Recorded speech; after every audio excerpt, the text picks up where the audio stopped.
네, 반갑습니다. 여러분들과 함께 이제 모닝 브레드 시작하도록 하겠습니다. 사실 지금 현재 제 시간이 우리 2024년 6월 13일 목요일 저녁 저녁 10시입니다. 제가 어제 모닝 브레드 하면서 이게 너무 그 인코딩 과부하가 걸려가지고 지금 왜 그런지 정확하게 제가 그 이유를 찾지 못해서 미리 먼저 좀 녹화를 해놓고 확실하게 제가 이 문제를 해결을 하고 여러분들에게는 다시 실시간으로 다가와야 될 것 같습니다. 우리 한번 기도하고 오늘 시작하도록 하겠습니다. 좋으신 아버지 하나님 감사하고 찬양합니다. 주님, 우리에게 하나님의 말씀을 묵상하고 하나님의 말씀을 배울 수 있는 시간을 허락하여 주셔서 감사합니다. 이 시간 성령으로 충만하게 하여 주시며 주님의 말씀에 우리가 정말 깨닫고 하나님 내 속사람이 주님의 말씀으로 일어나게 하여 주시옵소서. 성령으로 충만케 하여 주십시오. 예수님의 이름으로 기도합니다. 아멘. 아멘. 자, 이제 우리 어제부터 여러분들과 함께 이제 안디옥 교회에서 일어나고 있는 이제 그 새로운 역사를 우리는 공부하기 시작했습니다. 그러니까 12장까지는 이제 예루살렘에서 시작된 그 예수 그리스도의 복음 그리고 그 성령의 사역이 이제 예루살렘과 유대와 사마리아까지 이제 이르렀다면, 그리고 이 첫 장의 주인공이 이제 그 베드로였다면, 이제 13장부터는 이제 그 복음이 확실하게 이제 이방으로, 이제 이방을 향해서 나아가는, 세상을 향해서 나아가는 복음의 시작 이야기입니다. 이제 그 시작했던 그곳이 바로 안디옥이라고 하는 그 교회였고, 지금 안디옥은 이 시리아에 있습니다. 그러니까 그 이스라엘의 바로 위쪽, 그리고 이곳은 그 이제 이스라엘 지방을 떠난, 그리고 그곳에 있는 대부분의 그 크리스찬들, 그곳에서 처음으로 사람들을 그리스도인이다, 크리스찬이다라고 하는 이름이, 닉네임이 주어졌던 곳이기도 하고, 또 그곳에 이제 교회가 생김으로 인해서 그 교회는 대부분 이제 유대인들이 아닌 그곳의 이방인들, 그러니까 헬라인들이 헬라 말을 사용하는, 그러니까 유대인들이 아닌 사람들이 예수님을 믿고 이제 변화된, 그래서 함께 모여 있는 특별한 교회. 그러니까 예루살렘에 있었던 예루살렘 교회가 사도들을 중심으로 해서 그 유대 지방 그리고 이스라엘의 사람들에게 복음을 전하는 센터, 중심 역할을 했다면, 이제부터는 이 안디옥이라고 하는 이 교회가 바로 이방 선교를 향한, 이 세계 선교를 향한 센터의 역할을, 중심 역할을 하게 됩니다. 이 안디옥 교회는 여기서 우리 13장 어제 읽었던 것처럼 5명의 선지자이며 교사들이 그곳에서 사역을 하고 있었죠. 그들은 하나님의 말씀을 듣고 그 말씀을 대언하기도 하고, 그리고 성경 말씀을 열심히 풀어내는 그 역할을 한 것입니다. 그러니까 이방 교회이기 때문에 교사들의 역할이 굉장히 특별했을 거라고 생각합니다. 그 유대인들보다 더욱더, 유대인들은 기본적으로 구약의 지식을 가지고 있었는데,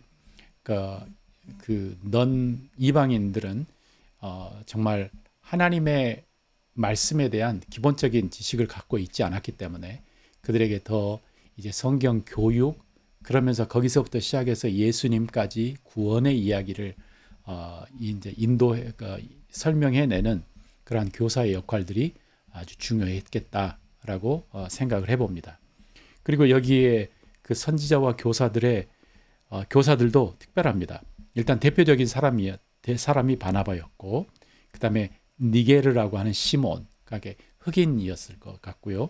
그 다음에 구레네 사람 루기오, 이 사람은 사이프러스, 구레네에서 온 사람이었고, 또 그 다음에 분봉왕 젖동생 마나엔, 그러니까 우리 헤롯 안티파스와 함께 성장을 했던 마나엔이라고 하는 굉장히 높은 고위 그 귀족도 있었고, 그리고 우리의 주인공인 사울도 이제 그곳에 있었던 거죠. 성령님께서 임하셔서 바나바와 사울을 따로 세워서 이들에게 복음을 전하라고 해라 라고 하면서 그 둘이 이제 유다라고 하는 마가를 데리고, 그리고 물론 거기에 또 누가 함께 있었냐면 누가도 함께 있었겠죠. 그러면서 그들이 이제 첫 번째 1차 선교 여행을 떠납니다. 1차 선교 여행, 우리 그 지도를 보면 이제 안디옥에서 실루기아라고 하는 해변가로 내려와서 거기에서 배를 타고 이제 살라미로 가서 파포스라고 하는 이제 구브로 사이프러스에 와서 전도를 했고, 어제 이곳에서 그 총독이었던 서기오 바울이라고 하는 사람에게 복음을 전하며 그가 예수님을 믿게 되는 사건을 이제 13장 전반부에서는 이야기하고요. 이제 그곳에서 오늘 13절부터는 이들이 이제 여기에 보면은 이제 밤빌리아 지역, 그다음에 안디옥, 비시디아 안디옥이라고 하는 또 다른 안디옥 지방을 이제 그들이 가서 전도하는 이야기가 나옵니다. 13장 13절부터 읽으면서 이야기하도록 하겠습니다. 바울과 및 동행하는 사람들이 바보에서 파포스, 바보에서 배 타고 밤빌리아에 있는 버가에 이르니 요한은 그들에게서 떠나 예루살렘에서 돌아가고 라고 이렇게 적혀 있죠. 그러니까 여기 요나라고 하는 이 마가는 그 구브로에서 이제 버가까지 배를 타고 긴 여행을 한 후에 그곳에서 어떤 이유인지 우리는 여기서는 이야기하고 있지 않습니다. 마치 그냥 이야기 톤만 느끼면은 마치 그냥 무슨 일이 있어서 바울과 바나바가 이 마가를 돌려 보낸 것처럼도 느껴지지만, 후에 이제 바나바와 바울이 이제 심각하게 싸우지 않습니까? 두 번째 전도 여행 할 때, 그때에 둘이 헤어진 이유를 들으면서 우리는 여기에서 마가가 그냥 어떤 일이 있어서 간 게 아니고 힘들어서 도망갔구나 라고 하는 것을 우리가 알 수 있습니다. 자, 그들은 버가에서 더 나아가 비시디아 안디옥에 이르러 안식일에 회당에 들어가 앉으니라. 자, 이제 바울과 바나바가 늘 이제 그 리추얼로 이제 가는 곳마다 이렇게 하는 그 패턴, 전도의 패턴이 뭐냐면 그곳에서 그 회당에, 유대인들이 모인 회당에 들어가고 그곳에서 사역을 시작하는 거죠. 자, 15절, 율법과 선지자의 글을 읽은 후에 회당장들이 사람을 보내어 물어 이르되, 형제들아, 만일 백성을 권할 말이 있거든 말하라 하니, 바울이 일어나 손짓하며 말하되, 이스라엘 사람들과 및 하나님을 경외하는 사람들아 들으라 라고 이야기합니다. 자, 여기에서 우리는 회당의 어떤 한 모습을 우리는 추측해 볼 수 있습니다. 그러니까 여기서 누군가 한 사람의 대표 사역자가 설교하는 것이 아니고 그 하나님의 율법책, 이제 모세 오경이죠. 율법책을 읽고 또 그리고 이제 율법책을 읽고 그리고 사람들에게 여러분들 중에 혹시 하나님께서 주신 메시지가 있으면 나눠 주세요 라고 하는 이러한 것이 그들의 관습이었던 것 같아요. 예수님도 바로 예수님의 첫 시작에 회당에 들어갔고 또 그리고 혹시 나눌 말씀이 있으면 나눠주세요 라고 했을 때 예수님께서 바로 이사야 53장 이야기를 하면서 이야기를 했죠. 53장? 63장? 죄송합니다. 제가 정확하게 네. 자, 예수님도 그렇게 회당에 들어가서 사역을 했다. 여기까지 이야기하겠습니다. 자, 그러면서 17절부터는 이제 바울의 설교입니다. 설교의 청중은 누구냐면 유대인들입니다. 여기서 하나님을 경외하는 사람들, 그러니까 이스라엘 사람들과 및 하나님을 경외하는 사람들아. 자, 여기서 두 부류의 청중들이 있죠. 이스라엘 사람들, 유대인들, 그리고 하나님을 경외하는 사람들. 이 사람들은 누구냐면 젠타일, 그러니까 이 사람들은 헬라파 사람이지만 그러나 하나님을 경외함으로 유대교로 개종해서 같이 회당에서 모여서 예배를 드리고 그 다음에 하나님을 경외하는 사람들. 그러니까 이 유대인들이 각 곳으로 흩어져서 회당을 만들고 그곳에서 있었을 때 얼마나 많은 사람들이 그 유대교에 심취해서 유대교인이 되고자 했는지는 잘 모르지만 그러나 많은 수가 개종을 하고 유대인이 되고자 했던 그러한 숫자가 있었던 것 같습니다. 어떤 글에서 읽어보면 그래서 그들을 어떻게 해야 하나 라고 하면서 그들에게 할례를 시키는 것, 그리고 안식일 날 그들이 안식일을 지키는 것을 이 두 가지를 굉장히 강조를 했다고 이야기를 합니다. 할례 그리고 또 하나 세례 받는 것. 네. 자, 이제 이 부류에게 이제 사도 바울이 이제 전도를 합니다. 설교를 합니다. 17절. 이 이스라엘 백성의 하나님이 우리 조상을 택하시고 애굽 땅에서 나그네 된 그 백성을 높여 그 큰 권능으로 인도하여 내사 광야에서 약 40년간 그들의 소행을 참으시고 가나안 땅 7족속을 멸하사 그 땅을 기업으로 주시기까지 약 450년간이라 라고 하면서 짧게 이스라엘 역사를 이야기합니다. 그 후에 선지자 사무엘 때까지 사사를 주셨더니 그 후에 그들이 왕을 구하거늘 하나님이 베냐민 지파 사람 기스의 아들 사울을 40년 동안 주셨다가 패하시고 다윗을 왕으로 세우시고 증언하여 이르시되 내가 이새의 아들 다윗을 만나니 내 마음에 맞는 사람이라. 내 뜻을 다 이루리라 하시더니 라고 이야기하며 하나님이 약속하신 대로 이 사람의 후손에서 이스라엘을 위하여 구주를 세우셨으니 곧 예수라 라고 합니다. 이스라엘의 역사, 이들이 아주 짧게 이제 이야기하죠.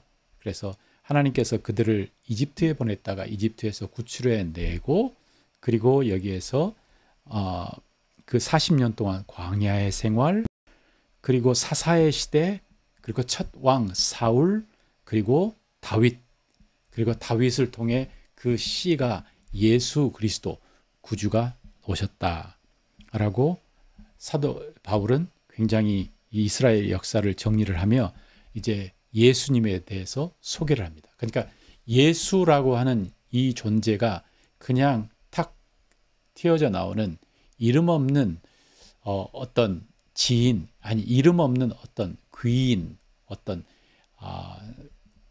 이름 없는 어떤 랍비, 이 정도가 아니고 확실하게 예수님은 다윗의 자손이었고 오시고자 약속했던 그 약속의 메시아의 자녀였, 약속의 사람이었다라고 이야기하죠.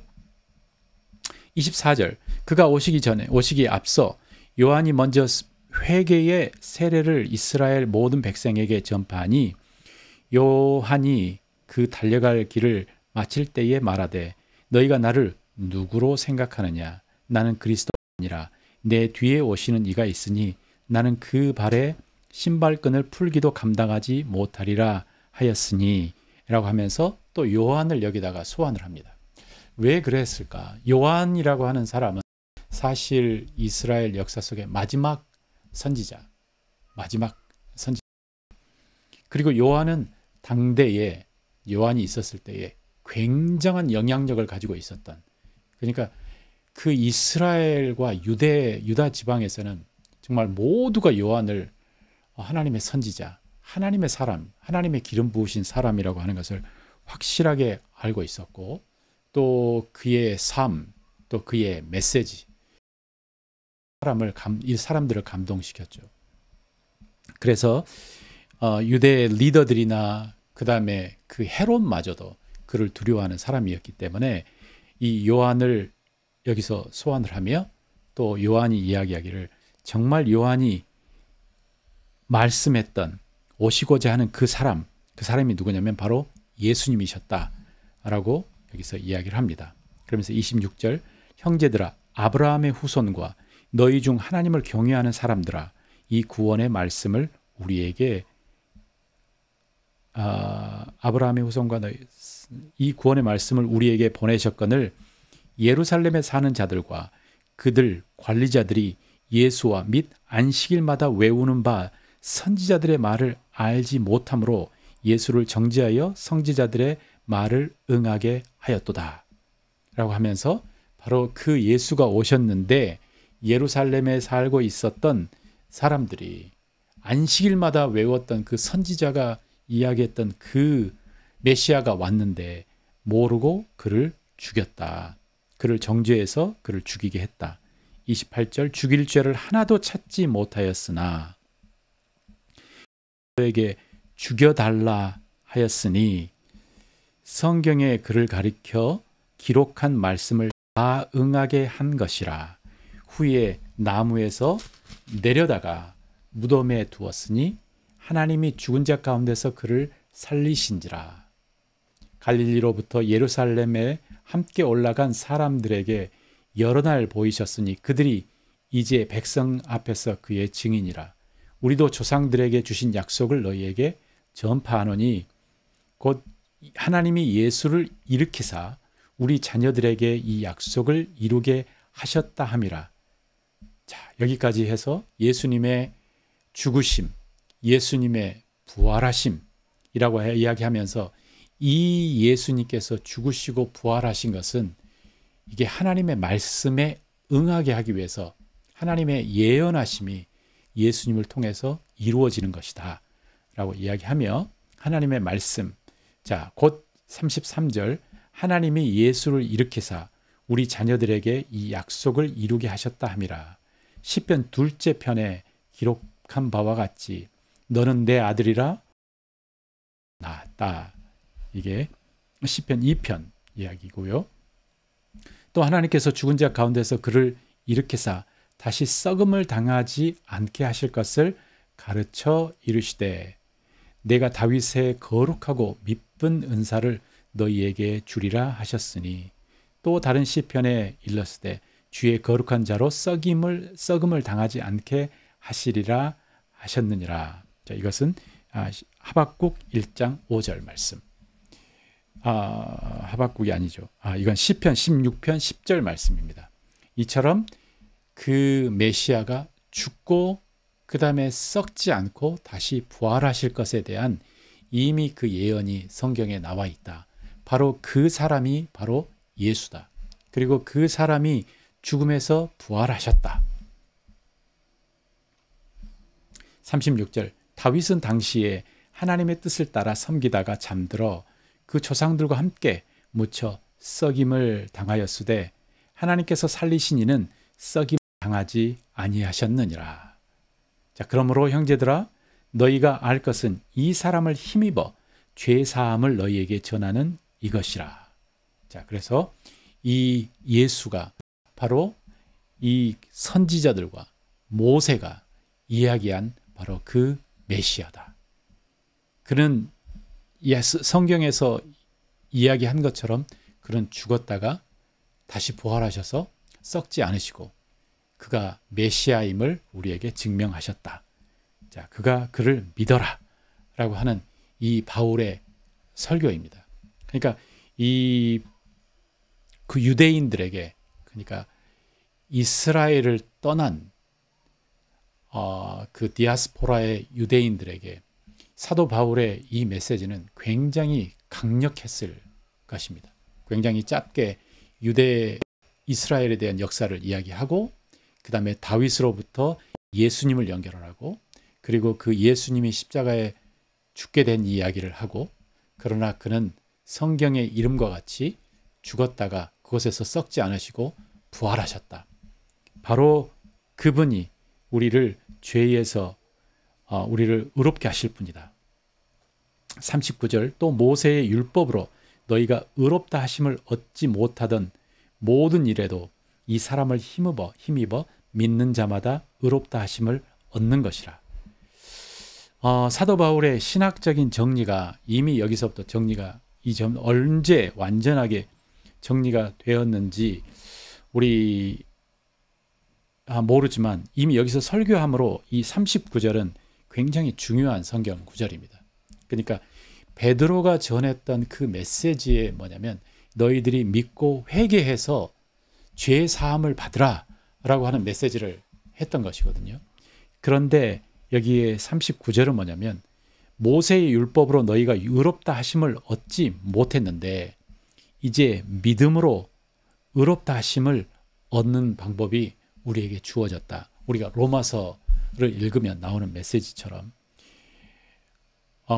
이 사도 바울의 신학적인 정립과 그 결정의 메시지가 여기서 등장합니다. 그런즉 너희는 선지자들을 통하여 말씀하신 것이 너희에게 미칠까 삼가라 라고 하면서 경고도 합니다. 일러스되 보라 멸시하는 사람들아 너희는 놀라고 멸망하라. 내가 너희 때를 당하여 한 일을 행할 것이니 사람이 너희에게 알려줄지라도 도무지 믿지 못할 일이라 하였느니라 하시니라. 이 말씀이 하박국에서 나오는 말씀인데 내가 너의 귀를 막고 그래서 너희들은 멸망의 길로 접어들었기 때문에 선지자가 와서 정말 복음의 메시지를 전해도 너희들은 알아먹지 못할 것이다. 이 길에 빠진 사람들처럼 그 길로 너희들이 들어서지 마라 라고 하면서 경고까지 날리죠. 그래서 이 안디옥, 비시디아 안디옥이라고 하는 곳에서 사도 바울이 그 유대인과 그리고 개종한 헬라 사람들을 대상으로 이렇게 첫 메시지를 그가 보냅니다. 그리고 그 메시지를 듣고 사람들이 반응을 했을까? 42절에 그들이 나갈새 사람들이 청하여 다음 안식일에도 이 말씀을 하라 하더라. 그러니까 사람들의 반응이 굉장히 뜨거웠던 것 같습니다. 예수 그리스도에 대한 이 메시지 정말 다른 메시지죠. 그러니까 지금까지 그들이 읽고 알고 있었던 이 모세오경과 그 다음에 구약에 대한 메시지가 아니라 이제 거기에서 연결돼서 이제 새 언약의 예수님을 소개하고 구원의 믿음으로 구원을 이루게 된다고 하는 구원의 메시지를 전달을 한 거죠. 43절 회당의 모임이 끝난 후에 유대인과 유대교에 입교한 경건한 사람들이 많이 바울과 바나바를 따르니 두 사도가 더불어 말하고 항상 하나님의 은혜 가운데 있으라 고언하니라. 그러니까 지금 이때가 지금 안식일이지 않습니까? 토요일. 그리고 이제 안식일에 일어난 거고. 그리고 이제 끝난 후에 많은 사람들이 바울과 바나바를 따랐고 그리고 하나님의 말씀을 읽고 하나님의 말씀에 대해서 계속 그 설교를 듣고 이제 했겠죠. 그리고 그 다음 안식일에 그 다음 안식일에 온 시민이 거의 다 하나님의 말씀을 듣고자 하여 모이니 이게 굉장히 폭발적인 이 반응을 보인 거죠. 그러니까 온 시민이 거의 다 하나님의 말씀을 듣고자 하여 모이니 그러니까 이게 약간 과장인지 어쩐지 모르지만 굉장히 많은 사람들이 바울과 바나바의 이 복음에 대한 메시지에 반응을 하고 그들이 더 듣기 위해서 온 것입니다. 자, 45절. 유대인들이 이 무리를 보고 시기가 가득하여 바울이 말한 것을 반박하고 비방하거늘. 자, 46절. 바울과 바나바가 담대히 말하여 이르되 하나님의 말씀을 마땅히 먼저 너희에게 전할 것이로되 너희가 그것을 버리고 영생을 얻기에 합당하지 않은 자로 자처하기로 우리가 이방인에게로 향하노라. 이 엄청난 선포를 여기서 한 거죠. 그래서 내가 시작은 바울과 바나바가 이야기하기를 시작은 우리가 이곳 회당에서 유대인들을 대상으로 이 설교를 했지만 조금 전에 이야기했던 것처럼 너희가 그 멸망당하는 그곳으로 들어가지 마라 라고 했는데, 너희 유대인들이 이렇게 우리의 복음을 반박하고 비방하니 이제 나는 옷 털고 먼지 털고 이제 나는 이제 이방인들에게로 향해서 이 말씀을 전하겠다. 그러니까 우리 할 일 끝났고 우리 책임 끝냈고, 그리고 이제는 이방인들을 향해서 이 복음을 전하겠다라고 이야기합니다. 주께서 이같이 우리에게 명하시되 내가 너를 이방의 빛으로 삼아 너를 땅 끝까지 구원하게 하리라 하셨느니라 하니 라고 하는 이 이사야의 말씀, 이사야 49장 6절 말씀을 49장 6절 말씀을 인용하며 이제 이야기합니다. 49장 6절에 너를 이방의 빛으로 삼아 너를 땅끝까지 구원하게 하리라 라고 하는 이 말씀을 인용하면서 우리는 이방인을 향해서 전도하도록 하나님으로부터 부르심을 받은 사람들이다 라고 그들을 이야기하죠. 그러니까 이방인들이 듣고 기뻐하여 하나님의 말씀을 찬송하며 영생을 주시기로 작정한 자들은 다 믿더라. 이 이방인들이 이 복음에 대한 폭발적인 반응을 보인 것이고, 그리고 그들이 예수님을 믿고 구원받는 사건들이 지금 막 일어나는 것입니다. 그러니까 유대인들도 이게 굉장히 놀라운 사건이었을 것 같아요. 유대인들이 우리 그 구약을 이야기하는 것 같고, 그리고 지금까지 이 유대교로 입교한 사람들도 꽤 있었는데 이 두 사람, 바울과 바나바라고 하는 사람이 와서 우리가 전하는 것 같은데 다른 이야기를 하니까 이게 뭐지? 라고 했는데 너무나 사람들이 열광적으로 반응을 한 거죠. 확실히 이 복음에는 사람들의 마음을 움직이고 그 다음에 사람들의 마음에 하나님의 이 감동을 주는 그 힘이 그 안에 들어 있습니다.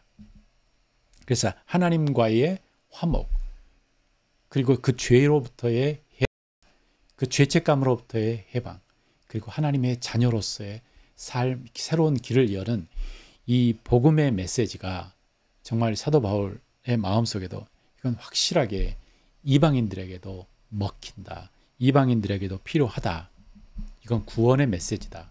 하나님은 유대인과 이방인의 구별을 하지 않으신다라고 하는 더 확실한 확신을 아마 사도 바울은 하게 되었을 거라고 생각합니다.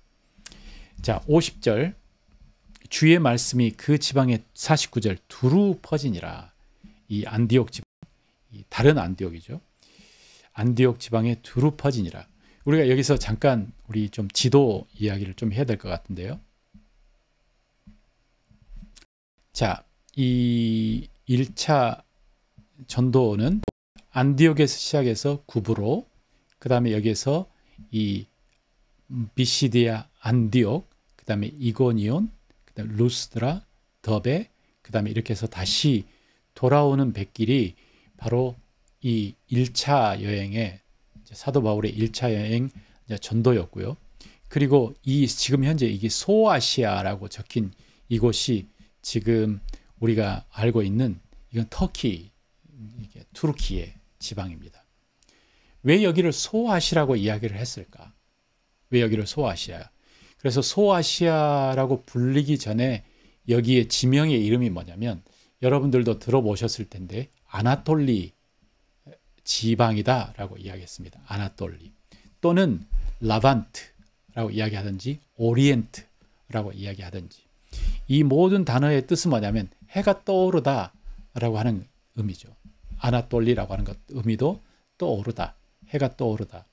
그래서 유럽 사람들의 관점에서 이제 아직 그 사람들이 모든 세계 지도를 갖고 있지 않기 때문에 그때 사람들의 이제 그 세계관 속에 이 지중해나 그 다음에 이 터키나 이쪽 지형은 동쪽이었던 거고 여기를 해가 뜨는 곳, 그래서 아나톨리 또는 후에 소아시아라고 부르게 되고요. 그러나 이 지도가 확장되면서 이제 아나톨리와 그 다음에 소아시아 지역이 분리가 되고 이 특별히 라반트라고 하는 이 지역은 우리가 아는 이스라엘, 그 다음에 요단, 그 다음에 시리아, 레바논 이 지역을 또 라반트라고 이야기하는데 그 뜻도 뭐냐면 바로 해가 떠오르다라고 하는 고대 명칭입니다. 그래서 그때 사람들은 이 아시아, 이 터키 지역을 아시아라고 이야기를 한 거죠. 그리고 거기가 해가 떠오르는 지역이다라고 이야기를 한 겁니다. 자, 이제 주의 말씀이 그 지방에 두루 퍼지니라라고 이야기했습니다. 복음이 계속 이제 전파되는 거죠. 50절 이에 유대인들이 굉장히 시기하고 질투하고 그렇지 않습니까? 유대인들이 경건한 귀부인들과 그 신의 유력자들을 선동하여 바울과 바나바를 박해하게 하여 그 지역에서 쫓아내니, 그러니까 유대인들이 이제 굉장히 좀 탁월한 부분이 있어요. 이 사람들이 가서든 어디든지 가서 교육도 굉장히 많이 공부도 많이 하는 사람들이고 그 사람들의 그 문화도 특별하고 그리고 그 사람들이 유일신을 믿는 특별한 사람들이고 그래서 굉장히 매력적인 사람들이기도 하지만 매력적인 사람들이고 그래서 이 가는 지역마다 굉장히 리더십을 이제 발휘한 것 같습니다. 그리고 여기서 이제 경건한 부인들이라고 하면 어쩌면 이 사람들은 유대인인데 그곳에 있는 헬라 사람들과 헬라 고위 관직자들과 결혼을 한 사람들, 이런 사람들일 수도 있고 이 유대인의 이 유대교에 심취한 사람들일 수도 있고, 그러니까 경건한 하나님을 두려워하는 사람들. 그래서 유대인들이 이들을 선동해서 바울과 바나바를 쫓아내게 합니다. 두 사람이 그들을 향하여 발에 티끌을 털고, 자, 이것은 유태인들의 어떤 습관이죠. 자, 이게 나는 너희들과 더 이상 관련이 없다라고 하면서 티끌을 털고 이제 어디로 가냐면 이고니온으로 갔는데 제자들은 기쁨과 성령이 충만하더라. 성령 하나님 예수 그리스도의 복음을 들은 그 제자들의 마음속에는 기쁨과 성령이 충만했다라고 이야기합니다. 자, 이들의 첫 번째 전도 여행이었던 바로 그 전도 여행에서 그들이 도착했던 사이프러스, 구브로와 그 다음에 이 비시디아 안디옥에서 이 사건이 바로 13장에서 이렇게 나오고 있습니다.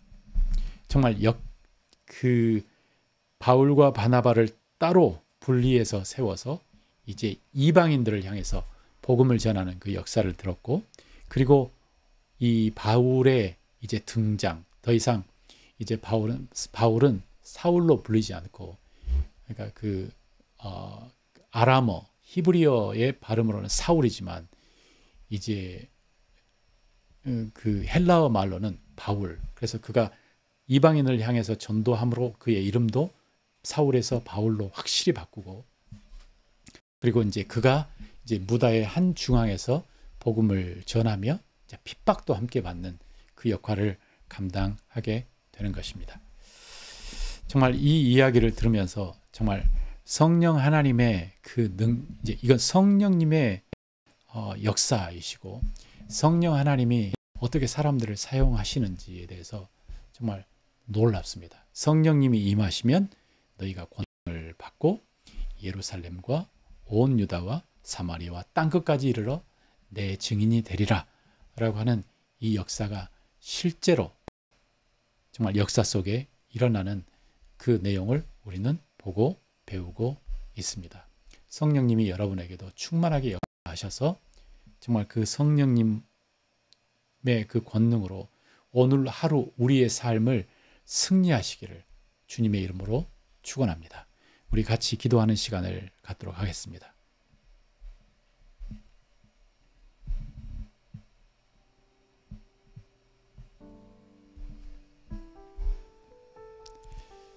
거룩하신 아버지 하나님, 감사하고 찬양합니다. 하나님 높여드립니다.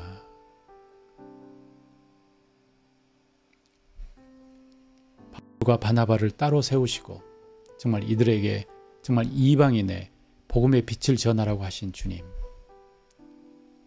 정말 이들의 복음에 정말 이방인들도 정말 구원을 얻으며 정말 기뻐하며 성령으로 충만하는 하나님, 이 기적 같은 역사가, 정말 생명의 역사가 정말 일어나는 것을 보며 우리의 마음이 하나님 정말 떨립니다. 성령 하나님, 정말 그 복음이 이곳까지 오게, 이 대한민국까지 오게 해주셔서 감사합니다. 정말 기도하는 것은 아버지 하나님, 이 복음이 다시 한번 이 땅에서 하나님 불길처럼 타오르게 하여 주시고 우리의 마음이 성령으로 충만하게 하여 주시옵소서.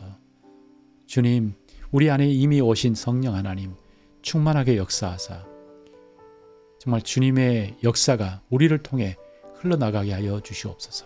승리하게 하여 주시옵소서. 감사합니다. 예수님의 이름으로 기도합니다. 아멘. 아멘. 주님께서 여러분과 함께 하십니다. 여러분 안에 성령 하나님께서 계십니다. 그 성령 하나님과 동행하는 하루를 사시기를 주님의 이름으로 축원합니다.